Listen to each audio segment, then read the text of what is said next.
Buenos días. Bueno, siguiendo con este material de apoyo a la materia relaciones individuales del trabajo, vamos a tocar ahora, voy a tocar ahora el tema derecho a la estabilidad y extinción, en este ciclo en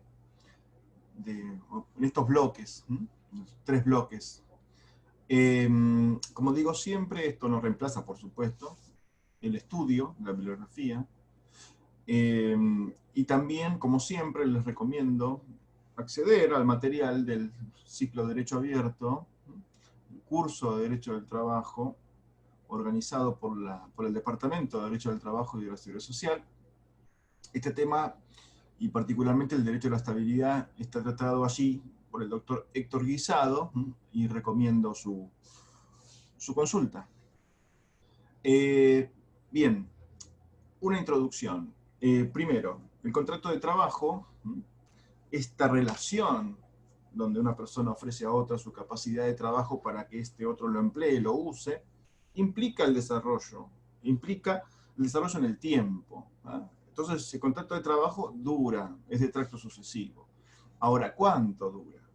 En primer lugar, la duración del contrato de trabajo no es cosa sometida a la discrecionalidad del empleador y tampoco, por supuesto, al acuerdo entre las partes.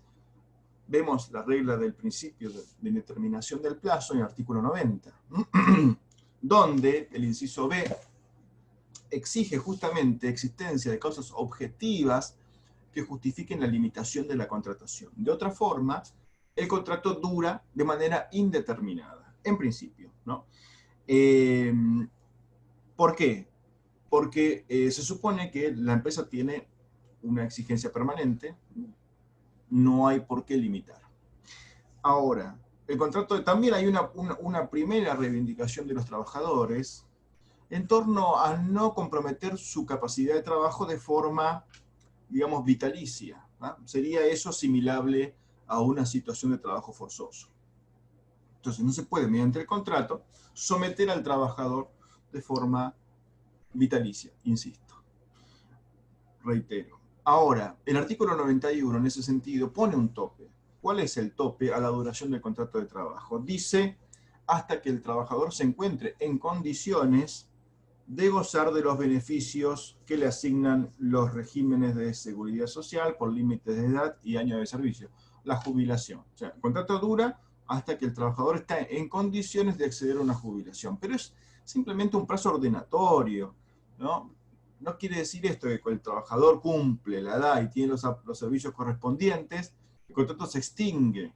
No es un término, sino que es ordenador. De hecho, el artículo 252, que habla de extinción de contrato por jubilación del trabajador, sugiere otra edad, los 70 años, que no es la edad en la cual el trabajador puede acceder a un beneficio de jubilación.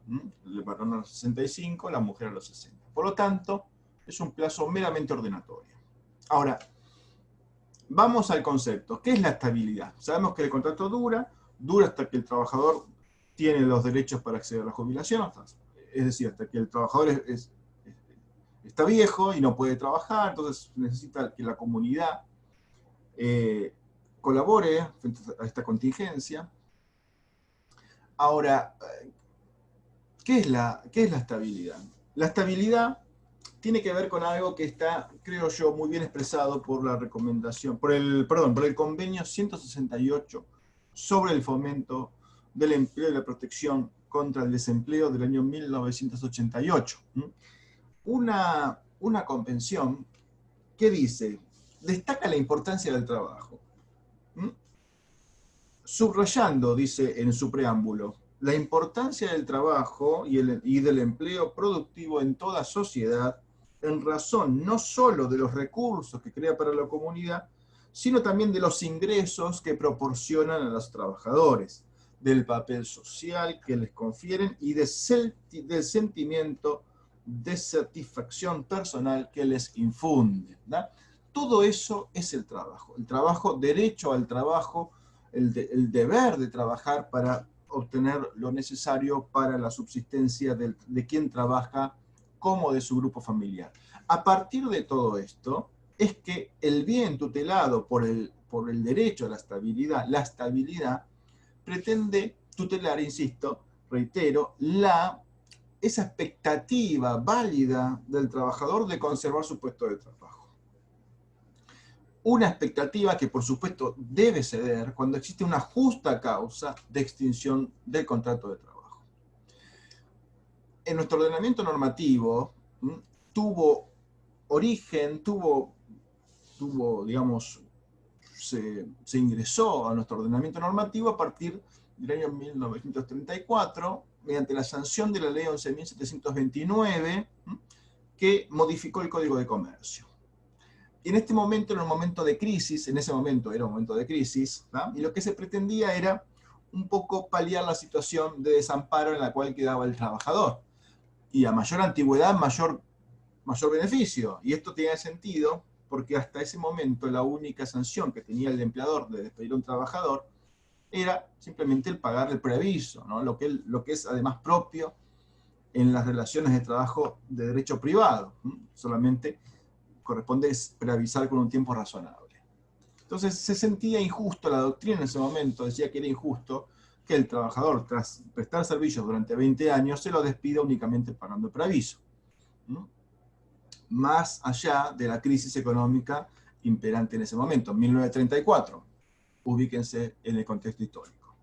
Luego, el decreto ley 33.302 de 45 hizo extensivo esa tutela, y a la vez que la duplicó, a todos los trabajadores, a todos los empleados y obreros, excepto servicio doméstico y otros. Bien.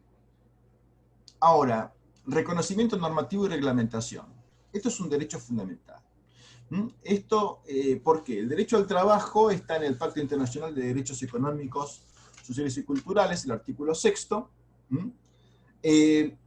y es importante, la Observación General 18, por la Comisión, por el Comité de Derechos Económicos, Sociales y Culturales, que aclara algunas prescripciones asociadas al derecho al trabajo, prescribe que el derecho a trabajar, que reconoce el artículo 6 del pacto, que tiene jerarquía constitucional, artículo 75 y 122 de nuestra Constitución, comporta también el derecho de todo trabajador o trabajadora a no ser privado de su trabajo en forma injusta. ¿Está bien? Bien.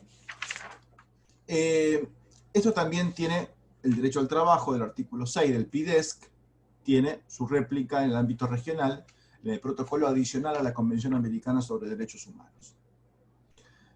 Entonces, tenemos el derecho a la estabilidad como el derecho válido del trabajador a conservar su puesto de trabajo, salvo justa causa, y su consagración constitucional, artículo 14 bis, que dice, que establece un doble criterio, ¿no? El derecho del trabajador a la estabilidad en el empleo público y protección contra el despido arbitrario. De esto voy a volver más adelante. Y bueno, acá les cito algunos fallos anteriores a la reforma del año 57, donde se habla de la legitimidad de establecer este derecho a la estabilidad mediante el pago de una indemnización como un acto de prudencia legislativa, y después el Mata contra la Ferretería Francesa, ya haciendo, sí, alusión a la norma, al texto del artículo 14 bis.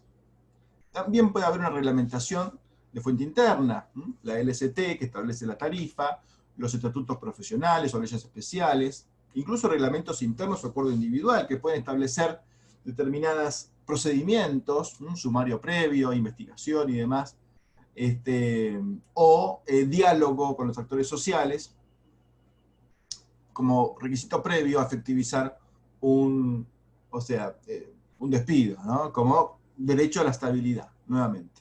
Esta expectativa de los trabajadores. Ahora, central, el derecho a la estabilidad, el derecho a la expectativa del trabajador de conservar su puesto de trabajo, su medio preferente de ingresos, no aplica cuando existe justa causa del despido. Ahora, ¿qué es la justa causa del despido y qué no es justa causa del despido? Y acá tenemos que necesariamente acudir al artículo 4 del convenio 158, del convenio sobre la terminación de la relación de trabajo de 1982, un convenio que no ha sido ratificado por la Argentina. Ahora, ¿por qué al artículo 4 del convenio 158? Pues bien, porque la observación general 18 que les cité, dictada por el Comité de Derechos Económicos, Sociales y Culturales en el año 2005, lo que prescribió era que la justa causa de despido, este derecho del trabajador a no ser privado injustamente de su empleo, remitía al convenio 158 sobre la terminación de trabajo, y específicamente el artículo 4, que dice, que impone en particular la necesidad de ofrecer motivos válidos para el despido. Es decir, nuestro régimen normativo actual, constitucional, recuerden que las normas internacionales rigen en las condiciones de su vigencia, el fallo Giroldi de la Corte Suprema, prescribe que es necesario ofrecer motivos válidos para el despido. ¿Tá? Entonces, vamos al siguiente punto. ¿Es válido un despido sin justa causa? ¿Cómo comprender el 245 de nuestra ley de contrato de trabajo, que es la sin justa causa? El artículo 245 de nuestra ley de contrato de trabajo establece, concretamente, lo quiero leer a texto expreso, en los casos de despido dispuestos por el empleador sin justa causa. Entonces, ¿cómo comprender la normativa transnacional de los derechos humanos? ¿Ha sido derogado el artículo 245? ¿Qué sentido corresponde asignarle? Bueno, si vamos a leer el artículo 4 del convenio 158, allí se establece qué es concretamente la justa causa. Dice el artículo 4, no se pondrá término a la relación de trabajo de un trabajador a menos que exista para ello una causa justificada relacionada con su capacidad o su conducta, o basada en las necesidades de funcionamiento de la empresa, establecimiento o servicio. Esta es la justa causa a nivel internacional, a nivel transnacional. No podemos ignorarla por el hecho de que no se ha sido ratificado el convenio 158, porque la vigencia, la jerarquía de la disposición del artículo 4, me refiero al artículo 4 específicamente, deriva de su alusión por la observación general 18, que para nosotros, según la jurisprudencia de la Corte Suprema, es norma interpretativa auténtica, interpretación auténtica. Bien, entonces, ¿qué dice nuestra ley?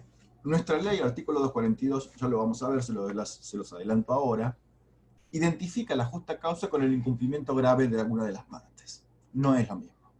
No es lo mismo. Lean el 242, leen el artículo 4 del convenio 158 y van a ver la diferencia. ¿Cuál es la diferencia? Entre otros, el agregado de que es justa causa aquel término que tenga que ver con necesidades de funcionamiento de la empresa. ¿Ah? Entonces, vuelvo a la pregunta, ¿cómo comprender el artículo 245? El artículo 245 no nos explica qué es la sin justa causa. Puede ser ausencia de justa causa. O en una oportunidad, la ley 16881, que fue invalidada luego por la Corte y derogada por otra ley, en el año 62, asimilaba el despido sin justa causa a aquel que es sin expresión de causa. ¿No? En concreto, la sin justa causa, ahora vamos a volver. No hay, entonces, quedémonos con esto primero, no hay una definición de qué es la sin justa causa. Ilicitud, ahora, el acto del despido sin justa causa, ¿es un acto lícito o ilícito? Bien, acá tenemos nuevamente lo mismo. ¿Puede el empleador despedir sin justa causa? Sí. ¿Qué importancia, qué rol le vamos a dar? ¿Cómo lo vamos a comprender? Bueno, ya sabemos que para el empleador tiene poderes, no tiene derechos, tiene poderes. Los poderes reclaman un ejercicio funcional a los fines de la empresa. fines económicos de la empresa sin perjuicio de la mejora de los derechos personales y patrimoniales de los trabajadores. Artículos 65 y 68 de la LST. Lo que quiero decir es que el empleador no tiene el derecho, sino tiene el poder de hacerlo.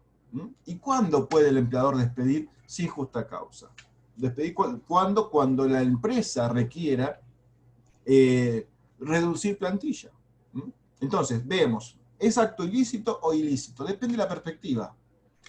Si usamos una perspectiva individual, el trabajador que es víctima de un despido, de lo cual, por situaciones de la cual él no es culpable, a su respecto, a la mirada del trabajador, va a ser un acto ilícito, porque él no cometió ninguna falta que justifique la decisión del empleador de reducir plantilla.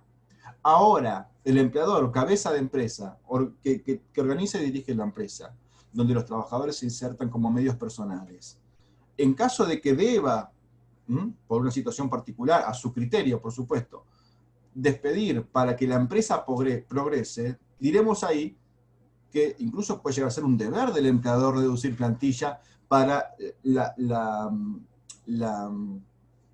validez o la viabilidad financiera de la empresa. Entonces tenemos el acto lícito e ilícito, depende de la perspectiva individual o colectiva que asumamos.